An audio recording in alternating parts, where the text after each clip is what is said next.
welcome back to our channel. It's me, Eric, one of the education specialists for Easton Banks Learning and Life Center, and we are back in the school garden. Before we get into today's video, please like, share, and comment. Don't forget to subscribe and click the button either in the left or right corner of your screen to be notified of when we drop new videos, which is every single week. We're catching up on work that needs to be done in the garden, and one of the tasks that needs to be done is adding more runner beans, the sunset runner beans, to this row right behind me. So as you can see, they have germinated, but they have germinated kind of spotty. So I have a few more seeds left in this packet that can be put into this row. Miss Mockingbird, can you go somewhere else? Jeez, all that noise you're making.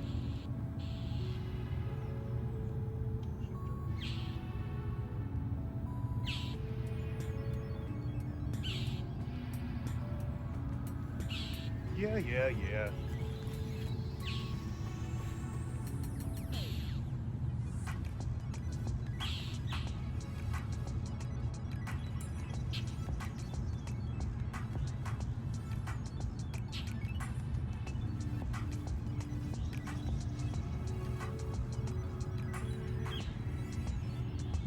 One of the things that you can do right now is keep a hand on all of the weeds that are growing in your rows. As you see right here beside me, we have all of these weeds right here that started off real small, but now they've gotten a little bit bigger. And before they take over this area where we have garlic, borage, and cilantro, as they're moving towards the cantaloupe, it's best to take care of them now and just remove them. So that's what we're gonna do.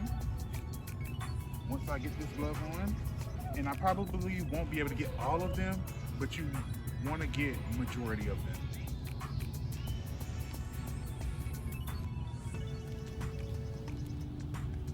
And what I like to do, my grandmother taught me this, you dig up by the base of the plant and pull the roots. Any dirt that comes, you shake it off. That is the same exact method that I teach the students anytime they're in the garden removing weeds, because you want to keep majority of the soil that's already in the bed. You don't want to have to add more soil.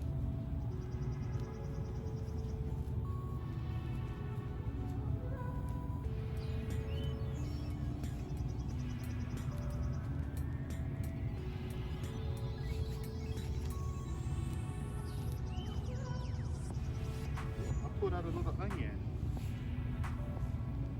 and we're done. It looks so much more open in this area. I love the way it looks now. It looks so much better. I probably won't have to do that again until another 2 weeks, so that's great. Also, remember, anytime you have soil, whether you're gardening in pots, in raised beds, in ground, always remember, Mother Earth will always cover the soil if you are not covering it with plants yourself. You can kind of like relate soil to like your skin. And what I mean by that is your skin, when you have wounds, when you cut yourself by accident, sometimes I do that a lot, your skin will heal itself with producing skin cells.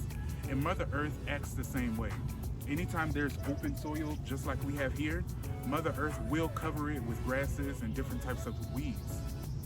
And so if you don't cover it with plants that you're growing, whether you're gardening in the fall, spring, or summer, if you're not covering your covering your soil with plants, with foliage from the plants you're growing, Mother Earth will do it for you.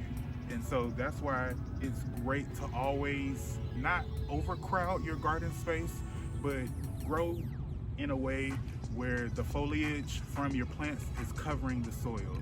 Over here we have a nice array of flowers and beans. Chamomile over here, we just harvested some chamomile yesterday and it's drying out already in the greenhouse. I'll probably come back tomorrow and do another harvest. The point of harvesting our chamomile is for it to grow more flower pods, but to also create our own tea bags for chamomile tea. We have bush beans over here, tender green bush beans, and I already see little beans forming on here, which is awesome. We have garlic, onions in the back with cantaloupe. We have more cucumbers over here to the right. And this beautiful flower here is our cosmos. Another task that you could be doing right now in your garden is removing your snap peas. And what I mean by that is if your snap peas are not producing like the ones we have here, these have not really produced anything. I see one pod here, I'll harvest, but majority of these snap peas have not really done anything, and you can tell they're starting to die out because they're turning yellow. And we have so many more summer crops to transition out into the garden, and today is cloudy and rainy, so today is a perfect day to get more crops into the garden for them to have an easy transition. So what I'm gonna do, I'm gonna go ahead and scrap this whole area of the snap peas. We have snap peas on the other side of this greenhouse behind you guys. You can't see, but behind you, there's more snap peas. So we tried, plus this was a new variety. I don't remember the actual variety. I probably put it on screen for you guys. Why is this mockingbird so close? It must be a nest somewhere. There are deer. What are they doing here? Ariana, what are you doing here? Since snap peas are in the legume family, we can leave their roots in the ground. And if you didn't know, legumes are able to fix nitrogen from the air and the soil. And there are bacteria that connect with legumes to fix that nitrogen in the roots.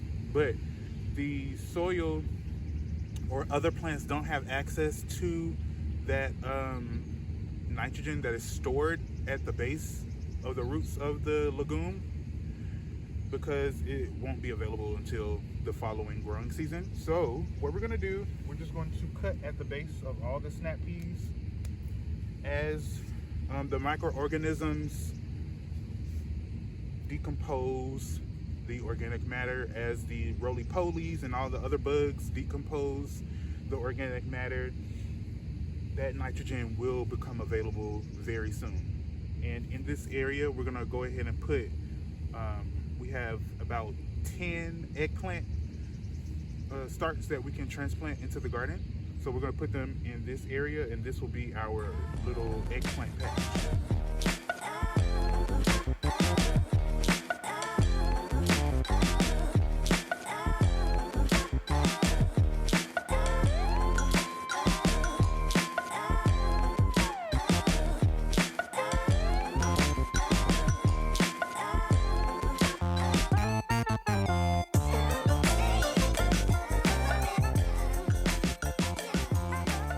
Brought you guys closer. So we have an assortment of plants that we're going to transplant today, and we have eggplants, zinnia, dill, dark opal basil. I think this is calendula, I don't remember. Alyssum, coxcomb. And so we're going to get this planted. Since we do have a marigold plant and some climbing beans in the back, those get pretty tall. So in front of them, we're gonna put our eggplants. Well, the coxcomb, we'll put the coxcomb first because those get really tall as well. So all the coxcomb will go back here, and we'll try to do like a layered bed here. Spread those out. And then in front of the coxcomb, we're gonna put a few eggplants. I'll put this zinnia over here. I'll put 3 eggplants here in front of the coxcomb flowers. And then the rest of these eggplants can be transplanted here.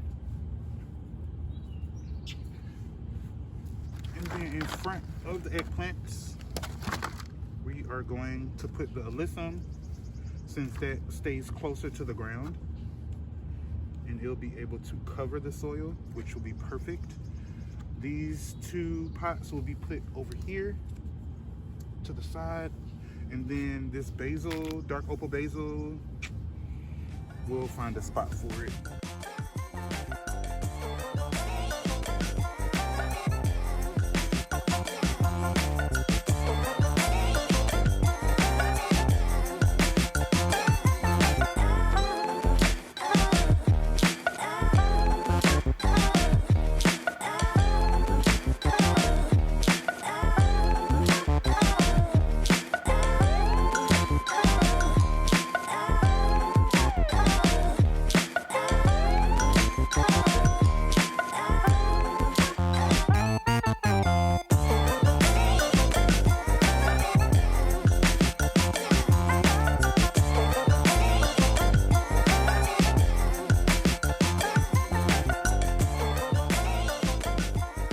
Harvesting constantly in your garden, time after time, is so important during the summer months because you're able to not only harvest it, but you're able to eat straight from the garden, and you're also able to preserve your food, whether you're dehydrating it, canning it, freezing it, or just storing it in the fridge for a few weeks. And the only way you're able to do that is by succession planting. Succession planting is starting one crop 1 week and letting a few weeks go by until that crop is either producing the fruit already or it's about to.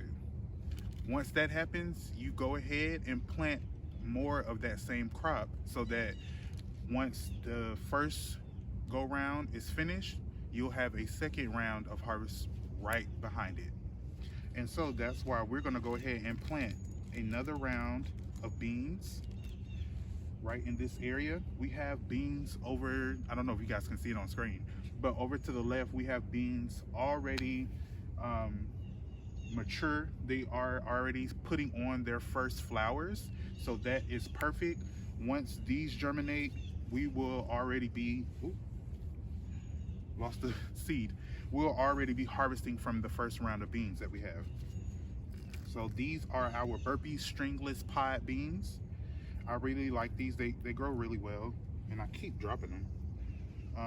We had saved, well, not me, but the students actually saved seed from beans, radishes, and flowers. I believe 2 semesters ago. Yeah, back in October. They saved a bunch of seeds. So these are some of the seeds that the students saved themselves. Another task to do right now in the month of May before we get deep into summer is to trellis your plants, whether they be green beans, tomatoes, peppers, or your grapevines.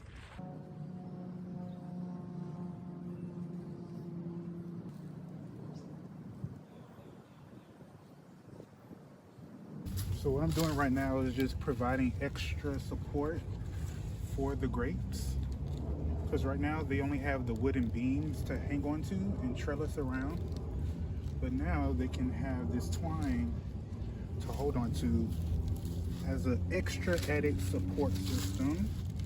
We will be mulching majority of the garden in the next week to 2 weeks with this compost here. We're doing our best to not actually plant in this compost, but use it as a sort of mulching layer because it's really thick. It holds, once it gets wet, it holds a lot of moisture, as you can see right there. It holds a lot of moisture, which is perfect for this garden during this upcoming summer. I feel like we're going to get a very, very hot summer, so we need as much moisture in the ground as possible. You can already see some of that compost is over here, and as I dig deep into the soil, it is moist, which is awesome. That's really good to see. The plants have enough moisture right now. We watered about 2 days ago, so we won't have to water again until probably Tuesday this upcoming week. Mulching your garden prevents the water from evaporating quickly. Of course, it will happen, but the mulching prevents it from happening very rapidly. It also cools down your soil, so the temperature of the soil is not super hot. It won't dry out the soil, adding to the evaporation. That's the video, guys. We hope that these 5 things that you can do right now in your garden have helped you. If you are gardening within Georgia or the other states in the South, let us know in the comments. We are in Georgia. I think we are in 8A, zone 8A. Let us know in the comments what zone you're in. Don't forget to subscribe, like, and comment. Follow our socials. We can be found on Facebook and Instagram at EBLLCINC and on TikTok at Project Great. Until the next video, we'll see you all later in the garden. Bye.